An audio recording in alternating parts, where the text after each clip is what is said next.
Hello and welcome back to the top 8 of the legacy portion of the Unity League weekend. I am here with Pete Gonti Hello. and legacy expert, actually multi-format expert. So it's very good to have his expertise looking at the top 8. And speaking of top 8, we have Andrea Mengucci playing against Masashi, who saw for him just commentating Andrea playing before. That is our first quarterfinals, and then obviously we're gonna go through all the top 8, clearing a winner, winning the cradle and many Swiss francs. We have a matchup of Blue Black Reanimator against Syphilite. That's the cradle. Yeah, Yeah. exactly. This is what the winner is going to get, plus of course additional money bonus. We have Andrea on Blue Black Reanimator and against Syphilite. Well, we called it breakfast. Now it's Nadu combo. Well, whatever you call it, it's a combo deck that revolves around winning the game by having no library. Are you experienced in that matchup? Well, actually, yes. Actually, this is one of the matchups I playtested yesterday. I also played basically the same deck as Mengu, and Mm-hmm. we played together. I actually played against Pivo, and I think the matchup is pretty straightforward. Game one, I think Reanimator should take the lead quite fast because the Cephalic deck has less ways to interact and it's lower. Plus, Thoxis, as we saw in the previous game, played a very big role. While post-board, of course, things get more shaky, and the Cephalid Breakfast deck adds more layers of interaction, like Fairy Macabre, Surgical, and stuff like that. If you want to see any deck list of this tournament, you can see it in the Unity list website. You can see all the deck lists and, of course, how many points you have. You can see in the chat the link. And yeah, this is an open deck list tournament. So that means the players are going to see what the other ones are bringing, how to sideboard, how to play. And we see the Thoughtseize you spoke of, very important to take away one of the cards. Yeah, that's actually huge because the Cephalid Breakfast deck can win the game, like even on turn 2, if you start with like a Shuko. So removing Cephalid is, of course, very important because Saga will bring probably Shuko, and is basically like if you have two redundant pieces because the one mana white guy does the same as Shuko.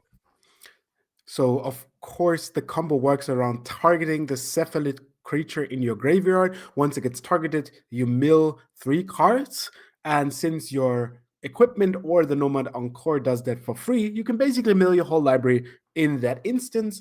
You get some Narcomoebas, some free creatures from your library, and then you flashback Dread Return to reanimate Thassa's Oracle. You have no library, therefore you win the game. This is the plan A, which is very strong, but also there's some plan B going on as a side backup, like in case you have to go for a different route. Yeah, like exactly. We are speaking about Nadu. That is not only a B plan because, of course, you can like that plus Nomad is draw 8 cards because you can draw 4 during your turn and 4 during your opponent's upkeep. But it's also actually very strong mid-range threat because being a free 4 can stop the race. It flies, so it can attack Planeswalkers.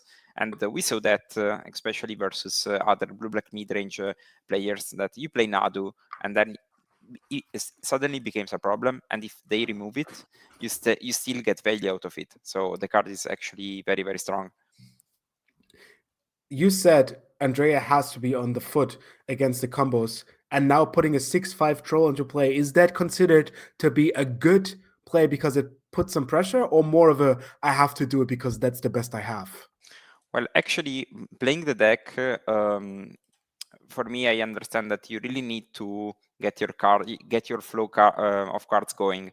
So if you have a reanimate and the troll is in the graveyard, you should probably go for it because it's not like it's not obvious that you draw an entomb at any point. So you really want to put pressure and win. I think the Shifalid Breakfast deck has really a lot of ways to grind better in the mid game. So Nadu, Teferi, Sagas, etc. So putting Affetti in the play is probably the best way to win. Also, I think Reanimate is almost a force check, meaning that your opponent needs 2/2 for 1, and then they have less material to combo off. They have no protection if they want to combo. And speaking of it, there is a Soul Guide's Lantern from the Osa Saga, meaning you want to get rid of your reanimates doing something before the card hits the battlefield. Reanimates really a tricky card in Legacy because, well, now you still have a lot of pieces that exile the graveyard, maybe a relic, a Soul Guide's Lantern, as you see, lots of going on there with Osa Saga, but also afterboarding with Fairy Macabres in basically every sideboard you can imagine. Reanimates become more of a I really want to make it happen instead of I wait for something better. Yes, but also like post board, you often board into a mid-range game, and it's funny because you can reanimate your opponent's creatures. Ah, yeah, we heard the safest plan for your opponent's Oracle is on your side of the battlefield. That is almost unbeatable, except for the one Teferi. So if you can achieve that, you have the game locked up. Yeah, exactly. And also another permission card here is Wasteland.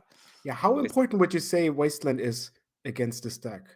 I think quite important first because they play one Cavern of Souls that is nuts versus you, because you mostly Mhm. interact instance with Force of Will, and the Wasteland is much important to kill that. But also removing sagas is a good way to deny extra value. So I really like the card, but it's super tricky to play. Do you have to make an assessment because Zaga removes itself eventually, so you're not really afraid of the land. But if they make a token, you have to deal with the token. Although the Nanado deck is not really making big tokens, so it's kind of irrelevant for now. But also, what they're getting isn't super great. I mean, it's a Shuko or a Sogat's Lantern. In that case, the Lantern is gone. It's only Shuko. So, are you really afraid of the Saga? Well, I think it depends. So I think yes, mostly because like right now, Mengu, the position of Mengu is needs to draw something to win the game, but this game can really go long until he draws like eventually another troll or an entomb. So I think Saga Construct can start to press, and also since Mengu plays Reanimate, it's not that obvious that you can actually play the Reanimate if you are like at 6. And also, Sorgat's Lantern wants to have a word, at least for the first one. So you kind of have to set up a point where you can, well, get through one that gets exiled, and then maybe a second one. There is also a point where those 1/1 creatures start to beat down. Like, is that a point of relevant damage? I think so, yes. I think it's like I lost so many games playing control versus my opponent's small creature that start to attacking me. So is that a race now? The 1/1 against Andrea eventually hardcasting an Archon or anything like it, a troll? Because that's not really how Magic is supposed to go. We're two like atomic decks, and they're just fighting with clubs eventually. I think Mengu is setting up a Ooh, turn in where, Bowmaster, that's so good. yeah, Bowmaster is very, very strong. Also because Cefalit plays like for Brainstorm, for Ponder, so and doesn't have super clean way to remove it right now. So if you say Bowmaster is really good, can you elaborate a little bit why there's only one copy in the Legacy decks? Well, actually, I was discussing this with Elliot, and I think when there is no many bowmasters, you should play more bowmasters because the card is very good. I think it's very good right now, but it's like there aren't many players that plays that. I think before Psychic Frog, when Psychic Frog was in the format, the card wasn't at its best because this deck was more about reanimating Affetti. Mm-hmm. But right now, you play more mid-range game, and everyone is playing for Ponder, for Brainstorm. So Bowmaster is actually very strong, and also especially because post board, you tend to play more mid-range, as I said. So Bowmaster is a very great card, I think, and also is another threat that doesn't care about the graveyard.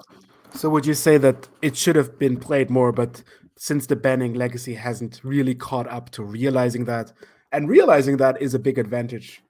Yeah, I think so. Yeah, in fact, Elliot's just operated with three Bowmasters in the deck. But yeah, I think like Legacy is a very cool format and it's not very explored, I think. Like there are no Pro Tours, there are no RC, so of course people test and there are big tournaments, but the state of the format isn't changing so much. So if someone wins with one Master, a lot of people just copy the list. I did myself, so I can speak. You see a third saga, ooh, and a bowmaster targeting the Soul Guide's lantern, basically saying, "I'm planning to reanimate something next turn," because it's not really a good trait considering the lantern could be sacrificed. Yeah, I think I don't know how many cards Mengu has. It's probably two. So I was expecting this from Mengu, like play a game until you draw Borrower plus Entomb Reanimate, and then you And turn the game in your favor, because otherwise you will always lose the mid-range game versus the Saga Nadu deck, I think. and it's kind of a little bit of a mind game because obviously once you sacrifice the lantern, the borrower would be exiled because the target is gone. But that meaning that you don't get to have the lantern back to play it again and be safe for another reanimate. So if Andrea wouldn't have a reanimate, it would have gotten rid of the Sword Sengen for basically nothing. Yes. Wow. Oh, Okay. Archon, not bad. Surveillance are good. Look at that.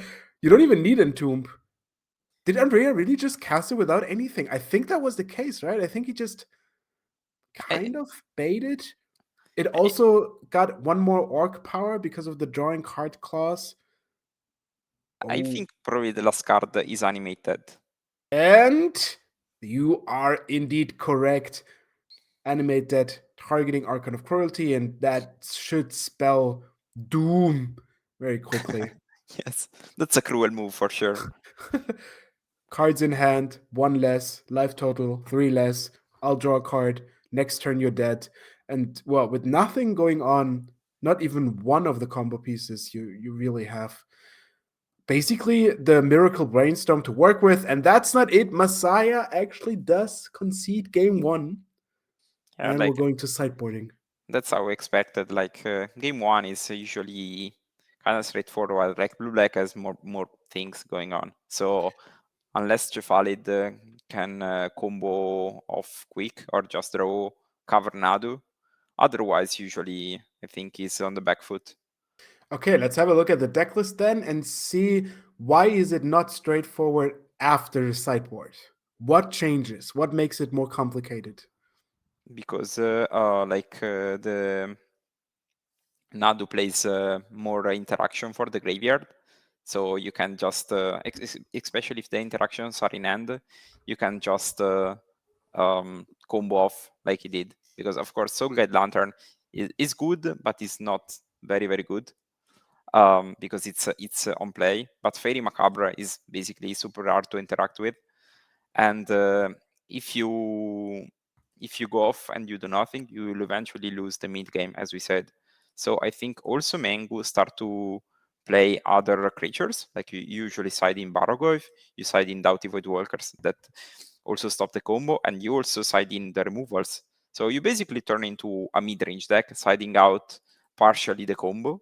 You dilute your plan, and of course, if you dilute your plan and become a mid-range deck, like the Nadu mid-range game plan is very strong. So it's more complicated. That's why it's more complicated. Yeah, here you see the deck list of Andrea Mengucci, superstar of Magic. And yeah, you can see a lot of different cards in Legacy. Generally, you see that a lot with broader formats that you have singletons, two offs instead of four of a card, because you need to have that flexibility. You need to have the choices, especially in an open meta where your opponent can where you can see what your opponent brings and then adjust. Does this have any sideboarding influence how you build your sideboard if you play an open deck list normally? Well, I think so, but I guess it also means that you probably want various options, because um, like the Go for the Throat, for example, is a card you side it in mirror alongside the pushes, but Go for the Throat is the only answer you have to an opposing troll. So it's very important to have a removal spell that doesn't care about anything. And Mm. the other cards, I think they depend from time to time. But I think, especially in Legacy, where you have for Brainstorm, for Ponder, playing more like a wider series of options is better than playing 4 4 4 4. Interesting. Deutsche Wardwalker is such a powerful card. Not only is it starting the clock for 3, it also, yeah, just as long as it's on the battlefield, your opponent can't really do much about it. The Line of the Void with legs, we say.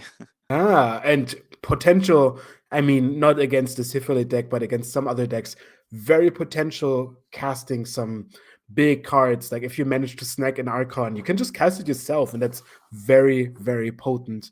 On the other side, Nado Cephalid, the boogeyman now of the format, or is it still blue black reanimate? We've seen a lot of this Nado Cephalid deck I in think this like tournament. I would call Upsal spells the boogeyman of the format, because it's a deck that everyone dislike to play against, and this sometimes can pop up turn 1 win with double protection. So I think the like recruiting all my legacy friends, they always tell me that the deck is terrible, at a miserable experience. But Nado it, is probably the best deck, I'd say. it's terrible until you play against it, then it suddenly becomes the best deck possible. Yeah. Until you play it yourself, and then you have no idea how it actually ever worked out. Is Yeah, this what you would consider a very end of tune list, or do you think there's a lot more to explore regarding this basically two meshed up combo decks into another with the Illusionist and the Nadu? yeah, I think this deck is very, very interesting for like coming from a modern perspective. And because of course we saw like Pivo that started to draw the dead cards, and was completely hopeless versus Mengu the Mm. previous round. But I also think that like it's probably right to mesh the decks, because you have the powerful cantrips that will fuel your combos anyway. The classic ponder into ponder to delay your questions and answers, and Messiah starting on just the Tundra, so not much happening there. Of course, Breakfast is a very explosive deck, can win basically on the spot as soon as there are 3 mana present. Main phase Brainstorm, always a classic. Is main phase the No, I right way think to play Brainstorm? I think right now is the end step maybe, but I mean it depends. Like yesterday I played Jason my sculptor, so I had no much choice. Would you say that the card, for example, like Ogre Bowmasters, dictate how Brainstorm is meant to be played? That's for sure. Because, like, imagine running a Brainstorm into that. That seems very, very punishing. Yeah, that's that's a And thing for sure. even though it's only one copy, it's like those one-offs that keeps you up at night. It's like, oh, they probably don't have it, but if they have it, that's very bad. And then, Like, of course, what you do after Brainstorm, shuffle your library. So you drew fresh new cards, remove the ones you don't want, and it comes much closer to a draw two than an actual just replacing. yeah, like brainstorm is like ancestral recall with skill. Okay, and now the Cephalic deck is basically ready to go off next turn. So now the Versified can start to win the game. So let's see what Mengu does. I think he needs to play something. Because since he's fetching main phase, I expect probably a Doughty Void Walker. There And we are. you are correct. Now, we have seen that Andrea is stockpiling now removal spells after sideboarding, but Nadu is not really equipped except for the swords to plowshares. So there are not many ways to get rid of it, and that is a card you should get rid of rather sooner or later. I mean, eventually you have to get rid of it. So it becomes now a fight over Doidi Walkworker. And here, oh, Nadu, that's very strong. But Andrea has the answer in force. Yeah. Oh, Ooh. there's a second force. Force is gone. So you could use that right away if the Deity of Wardwalker wouldn't be summoning sick. Oh, that's a bit unfortunate. Yeah, and now the chain starts. And that's the broken part about this. It's not only 4 triggers right now, it's also 4 triggers in Andrea's turn without him really able to do anything about it. maybe after you can get rid of it, but that's 8 triggers. You drew 8 cards. And you attack 1 damage. Yeah. Yeah, like Nadu is sick, like we saw this in Modern. And even though maybe that doesn't spell immediate doom, yeah, it's still, how do you get back from your opponent drawing 8 cards? It's tough. The Yeah, setup for now for future turns must be crazy. Andrea go for the throats the Nadu, that adds another trigger. Ponder is entering the hand, but Nadu is now about to go. But you can still squeeze some triggers out of Nadu, yes. Second one, Nomad Encore, Nomad, Prismatic Ending, and the last one shows an Orim's Chant. Oof. Uy, uy, uy. yeah, very, very complicated spot for Mango, I think. Um, I don't know, like if he maybe sneaks in an Atraxa and start to draw 7, that's a way he could recoup this super big disadvantage. Decides to play his own Nadu.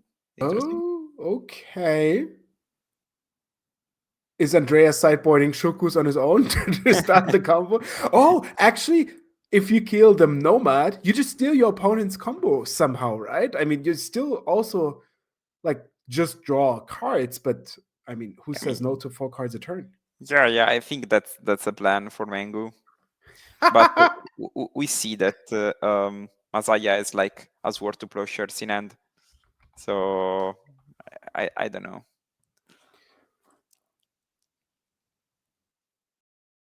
And Orim's Chant is such a sword of Damocles over your heads. Like at any given point, it needs to be forced. And there's another Nado, and Andrea says, "Enough is enough." So much value, and that's where you see the advantage of, well, adding a card that's not really winning the game on the spot in Nado, but it's kind of does, even though you're not dying to it right away. The card advantage coming from it is so like immeasurable. It's just enough. Like it considers a win because your opponent draws 8 cards if you just deal with it on your turn. Yeah, and also like in this format of Force of Will, I think like if you draw in the 8 cards you find a Force of Will, you're probably also basically time walking your opponent, and then you can just play something else. Like it's very tough to break when you draw 8 cards. Like it's basically a Wheel of Fortune. So is there a point of Andrea now kind of not giving up, but like giving into the fact that you just have to do your combo, your reanimation spell as soon as possible? Because the long game, I don't know. I'm not convinced Andrea can hold on with that many different pieces that form such a potent engine. Well, I think you should probably I don't know. I still think that it's probably correct to side in the Doughties and try to win in a fair way. And while your opponent wastes time to disrupt, you assemble your combo.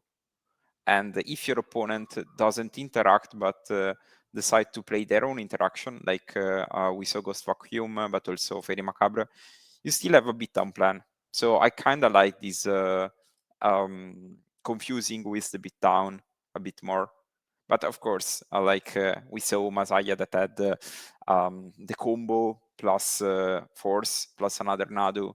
So it was a bit complicated to interact with. Very, very like difficult to assess also how much you can get away with as on Andrea's side, right? Like tapping out is such a high cost in certain situations, but you kind of have to start with something if you don't play a Deute Walkworker or get something on the board. That's why Orcish Bowmaster is so good because it has flash. You can just play it on your opponent's turn and you put something on the field while also being able to interact with your opponent. But that Void Walker definitely opened the door for Nado to wreak havoc, yes. Yeah, I think like it's a complicated game. I think you need to accept you're um, called to some cards and pick up your lines based on what you can beat. Yeah. We have a saying that sometimes applies: you can't be afraid is that in order to live, you must be willing to die, meaning that you give up some of the games where your just opponent just have it. But if you never really start moving, your opponent will always have it eventually.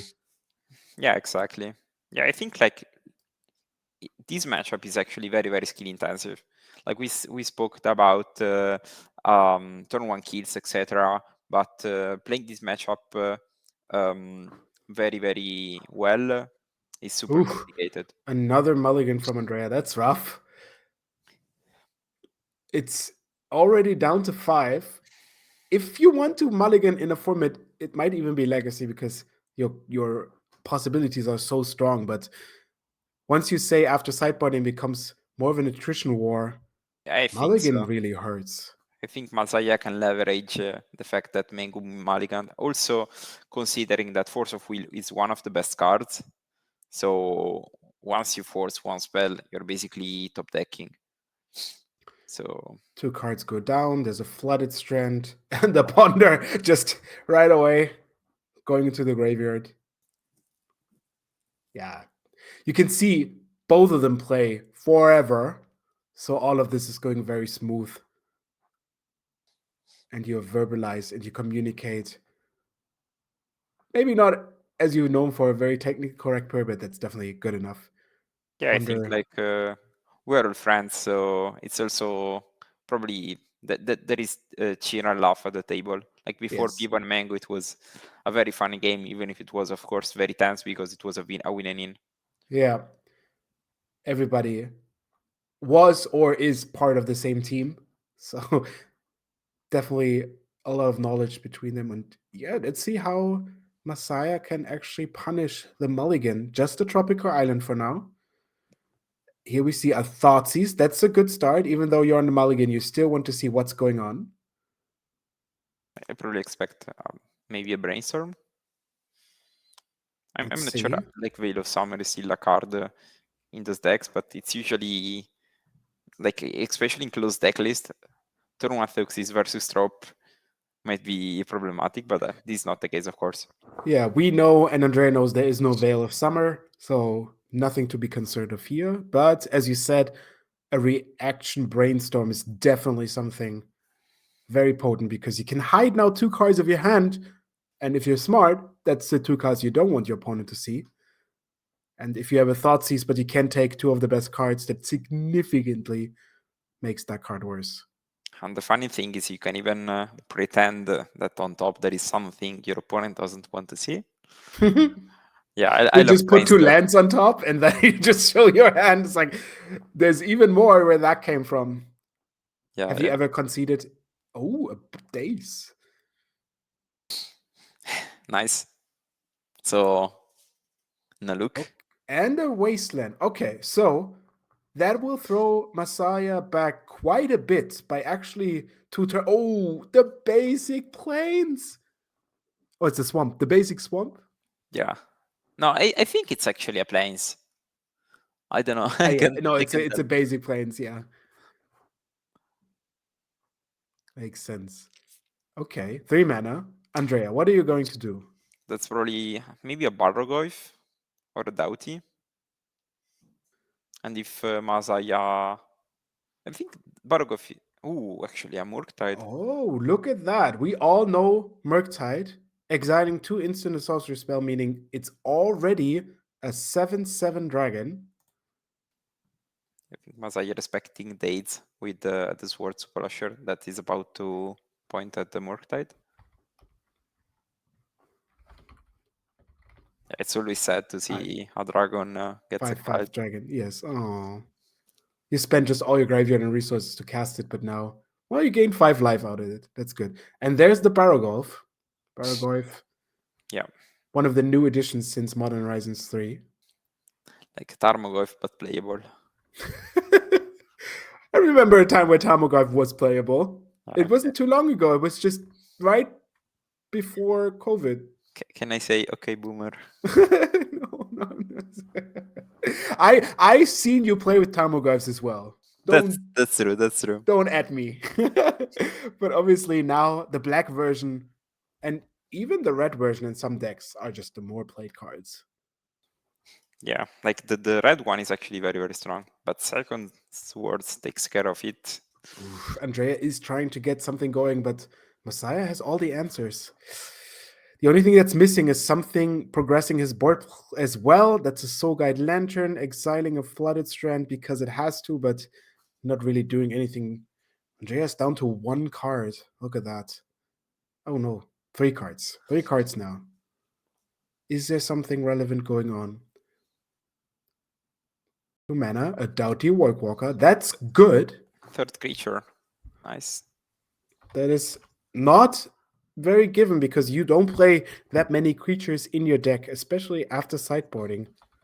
And there is a funny interaction that the Soul Guide Lantern cannot prevent your cards to go into the Doughty Walkwalker. So they will eat everything you play, and Yeah. that means Andrea will have access to everything you do, but it gets forced. All right, Oh, answers after answers. but now I think Masaya is starting to finish the cards in hand. Like he has like Okay, 2 or 3. Ponder. What do we see?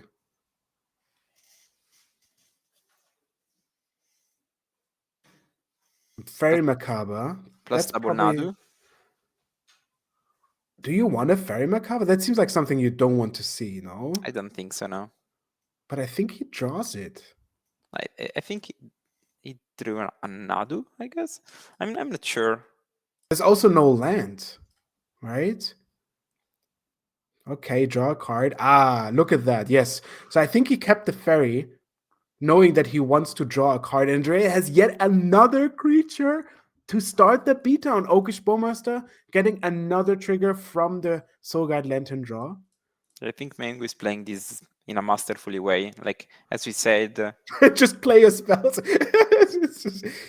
yeah, like just playing creature after creature, and he ask like Masaya needs to react at every spell he cast. Otherwise, he start the beatdown plan. Okay, Ghost Vacuum and Nomad Encore. Nomad Encore not the strongest card considering Oakish Bowmaster can just ping it out of existence, but it threatens a block. If Andrea now has to consider, do I want to do that trade? And the answer is no, you fatal push it. Play a flooded Polluted Delta, attack for 3. That's already down to 13. Ghost Vacuum doing its stuff, exiling one card. No big things there, but it's eating a Voidwalker and it's eating stuff. Wow, the top land. Hedge Maze not doing anything, but leaving on top, so it promises to be something good. Andrea is putting up the pressure. Yeah, we know that Masaya has probably like 2 Nadus in hand, I'd say. Yes, So leaves on top. Fetch. Andrea needs to find something good. That's a Surveil land. Undercity Sewers. Basically, draw half a card, right? yeah, the surveillance are like very, very, very good. Like they are played in all the formats. They're legal, No even in animate that. vintage. And Yeah, it's crazy. Ponder. Okay. Obviously, something only Andrea really can do because of the Bowmaster. Atraxa, Force of Will, and a Fatal Push? yeah, I think so. Not good enough, Andrea Uh, says. you don't really want to do Ratraxa, especially now that Masaya has that Ghost Vacuum. Ghost Vacuum is very, very strong versus Blue Black. I think there's an entombment in Andrea's hand basically rotting, but there's a brainstorm to get rid of it. Drawing 3. Flooded Strand, another brainstorm. So you can put away the entomb and hope for something better. And even play a fetch land if you don't want to draw those again. Yeah. But is that going to be enough? How do you beat Nadu? How do you get rid of a 3/4? That's basically Legacy's 8/8 if you're coming from standard. Yeah, I think like his plan is just to. He has a Thoxis in hand now. 3 Doins, going on to 10. Maybe. So I think that's the plan.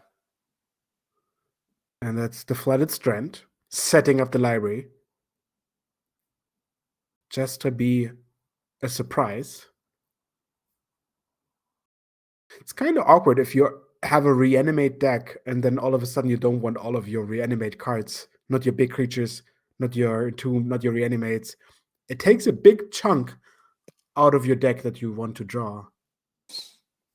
Masaya is probably taking care of a brainstorm because then Mengu can only play a 4/4 Murktide if that's his plan. Doesn't change the race so much, but still Very. is probably value. Oh, and that's a Macabre removing two more cards as well, saying you don't get to play a Murktide at all if that was your plan. So that tells me Messiah is somewhat concerned of getting beat down and wants to shut down all the angles and buy as much time as possible under I City think so. Sewers. Gets rid of a reanimate. Yeah, that's very important. You don't want to draw those. They're pretty bad.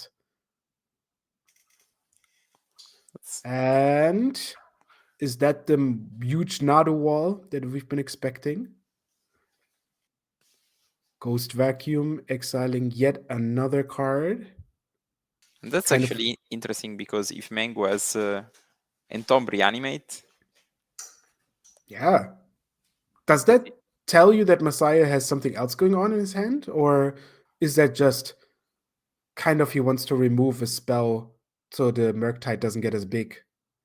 I like Masaya's plan, I think, because again, you accept to be dead to um, the Splinter Twin situation of Reanimate and Tomb, but you assess the board and you stop a bit down, and eventually you will draw something that is either the Nomads or Ashuko. And yeah, the Murktide can take down the game into turns, so it's probably correct to play as he said.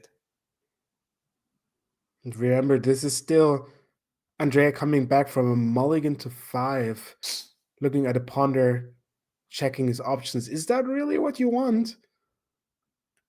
And the answer is maybe. I'll think about that. All right, draws a card. He accepted to take yet another flooded strand. Was that what you wanted? 3 mana. Murktide. Yeah. And it is indeed the Murktide. Crazy high level play from both sides. Ooh. And now, because of all these exile going on, it's only a 4/4 dragon. Still big enough to attack Tornado, but could have been much, much bigger. And there's yet another Swords to Plowshares. Oh, yeah, yeah.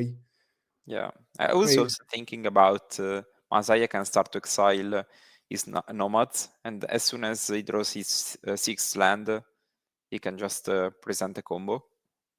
That is because of Ghost Vacuum. There's another Doidi Walkwalker. Okay.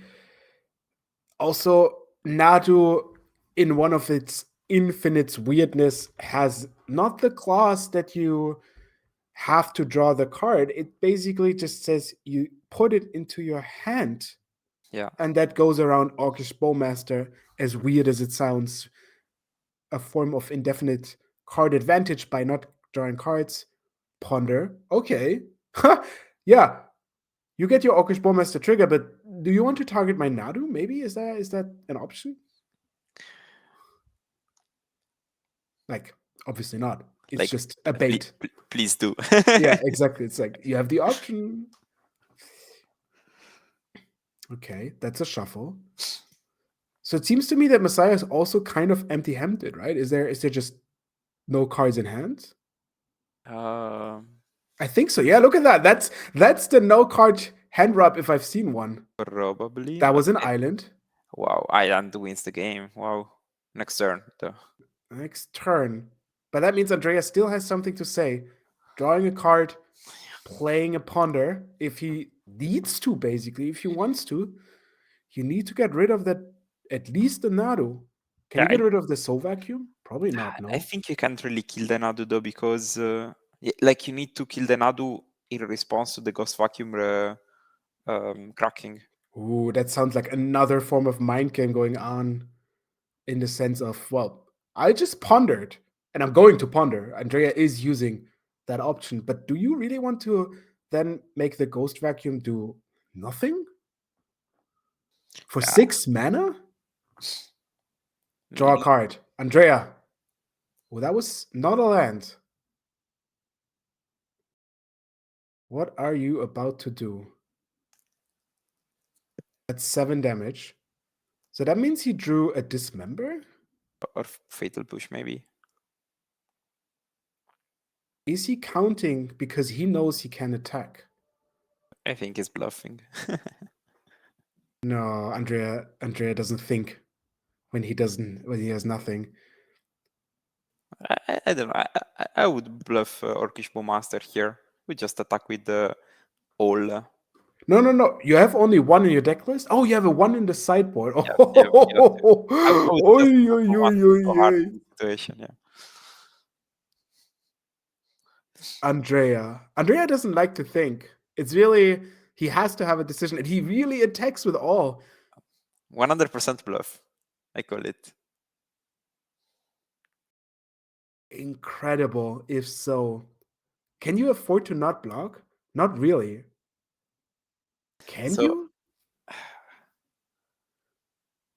If Naru dies, you can reanimate it and get it back. So what's the no, downside I of don't blocking? think you can reanimate because Doughty is still alive. So he gets exiled. No, you're correct. Naru will cease to exist before ever getting target for the vacuum. I think probably blocking the Bowmaster is fine, I think. Going down to 3? Yeah, let's go. All right. Messiah says differently, blocks the token, takes 4. So far, you're right. Is Andrea passing the turn? 100%. Is that the shade? No, look, there's one card. It's the fatal push after combat? Why?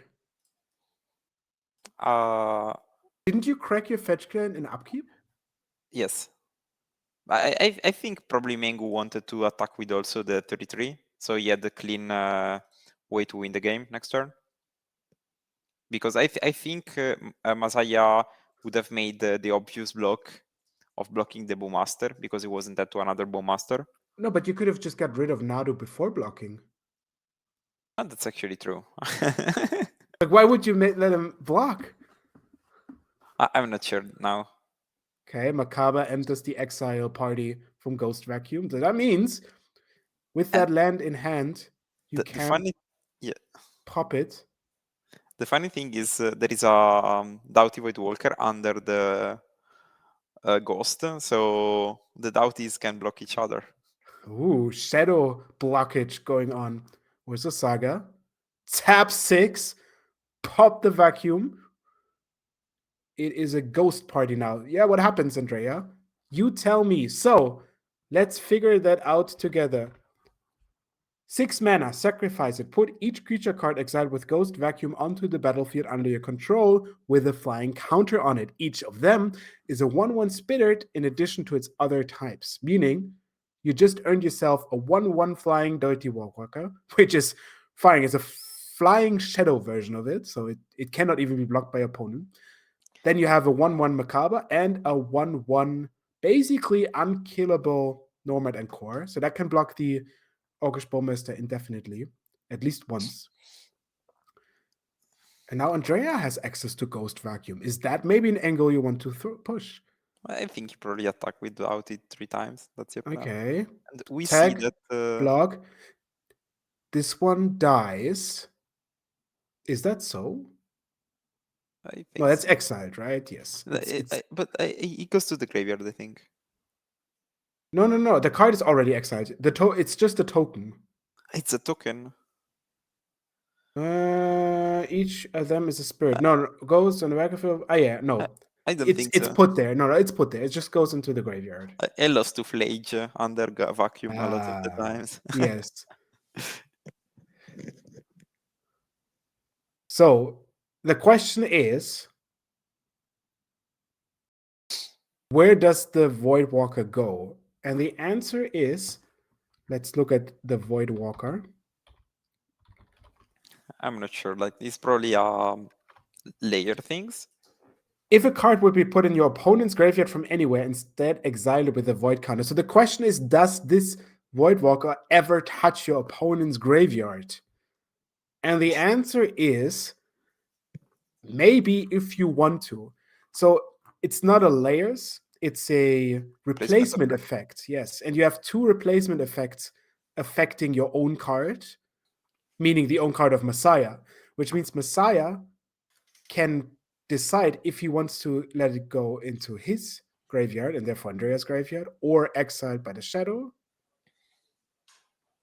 And that is a wise choice, leaving it into the graveyard. I'm not sure it's a super wise choice, to be honest, because Masaya plays, sorry, Mingo plays Reanimate. So that's the only target. Maybe. And we know that Mingo drew Force of Will that he can cast. That's fun. Another saga. So that will add a lot of constructs in like 2 turns, but there's still a 3-power shadow creature that you can't deal with. What are you going to do about that? Yeah, and that's funny. I think the graveyard is fine. We saw the memory, the Memory shuffle in Journey. card. Yes. Yeah, so you're not really concerned about any reanimation target soon. Going down to 2, is that it? What can you get out of your library? Before the saga resolves, what are you going to do with the mana? You do make a token. Okay. Is there something you can find? You can get a Haywire Might. That But could give you 2 life. I don't think so, because when you kill it with Doughty, Doughty prevents a life gain, because Might says when it dies. So even that won't work. That's a Shoku. What are you going to do with that Shoku?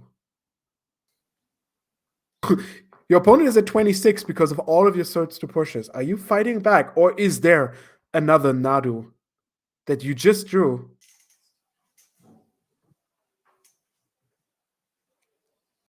No, that's Island.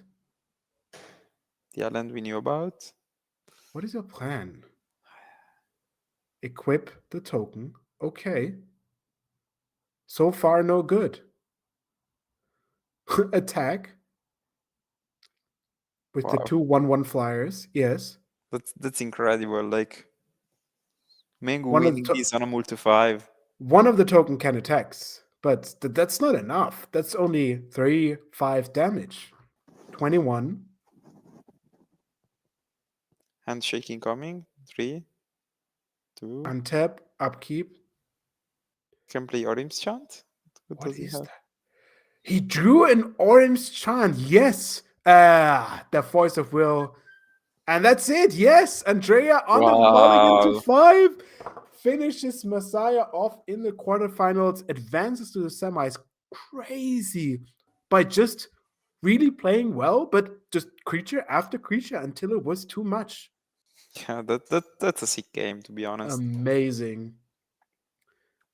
Absolutely amazing.